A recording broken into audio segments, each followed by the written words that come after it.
Today, let's talk about the number one best probiotic for autoimmune conditions. So the question is, what is an autoimmune condition?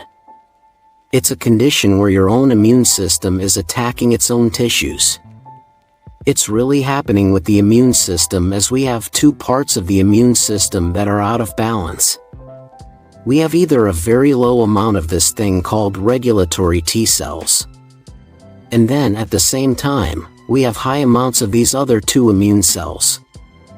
All you really need to know to make this really simple is that these Treg cells prevent autoimmune diseases. So it's all about calming down the inflammation. After your immune system has done its job, the Treg cells turn it off. So the Treg cells are all about appropriate responses. But the problem is on the flip side. It can sometimes get out of control and attack the wrong thing. The best way to understand this is to look at a thermostat. Autoimmune diseases are running too hot. There's too much inflammation. The question is, how do we take an autoimmune disease that can bring it to an optimal level? It just so happens that there is a natural way to do this, but I think it's important to understand the root problem of all autoimmune diseases. One thing you really need to know is that when there's inflammation in the gut, sometimes you don't initially feel it, but inflammation blocks the function of vitamin D3. Vitamin D3 cannot work. In the presence of inflammation, vitamin D influences over 500 genes. It's involved in every part of the immune system. So if the Treg cells do not get enough vitamin D, then they can't work. They can't grow. They can't function. They're going to be dysfunctional. And many people, including a lot of doctors, don't realize that we have such a massive problem with low vitamin D. There is a condition called vitamin D resistance, and vitamin D resistance is at the cell level, right at the receptors for vitamin D3. You see, you can actually test someone's vitamin D in the blood and it can be perfectly normal. But if they have vitamin D resistance, despite having a normal blood level, they're going to be extremely deficient. And many people don't realize that the great majority of the population is vitamin D deficient resistant in your blood. What they're testing when they're testing for vitamin D is the inactive version. They're not testing for what's happening at the cell level, but the vitamin D you need for the immune system is more like 8,000 to 10,000 just to maintain it. And not only that, you need it on a daily basis. Rarely is anyone getting that amount unless they're out getting a lot of sun. We're taking a supplement. So if you compound an inflammatory gut problem with low vitamin D, it's a perfect storm for developing an autoimmune disease.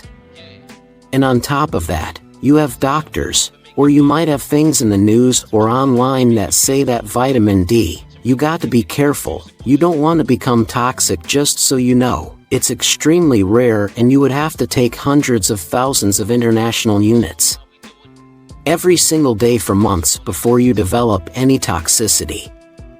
So when we're talking about 10,000 IUs, we're not even in the ballpark for even talking about toxicity.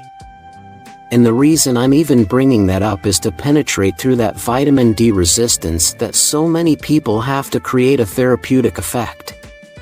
You're going to have to use levels that are much higher than 10,000 IUs. You're probably going to have to go up 20, 30, 40, 50, 000 international units every single day to penetrate that resistance to create an effect on the Treg cells. So that's number one. Number two, missing microbes. You have thousands of different species of microbes in your gut, and they do a lot more than you might think. And there's two specific microbes that are involved in helping you prevent autoimmune diseases, in that they greatly affect the Treg cells as well as suppressing these other inflammatory immune cells over here. And the first one is called B. infantis, or it might be pronounced infantis. I'm not sure, that helps develop our nervous system. This microbe is highly sensitive to antibiotics, to steroids, to drugs, to junk foods, to a lot of things in the environment. And so what I'm saying is about 70% of the population is just missing this microbe right here. And this microbe is very important in helping you support this Treg cell. L. reuteri is another really key microbe, and unfortunately it too is very sensitive to broad-spectrum antibiotics. 97% of the population is missing this microbe too. The other thing that's really cool about this reuteri is it helps to increase this hormone called oxytocin, which is probably one of the most potent anti-stress hormones ever. Now, why is that important? We can keep our immune system healthy. You have to realize when we're going through stress, we have high levels of cortisol. Cortisol suppresses the immune system. Normally it should have like 35 billion white blood cells. These are the soldiers that do all the work. And when you're exposed to cortisol, this suppresses the entire immune system. Just think about what is the treatment for autoimmune disease. Prednisone. What is prednisone? It's a steroid. It's a synthetic version of cortisol. It shuts down the entire immune system.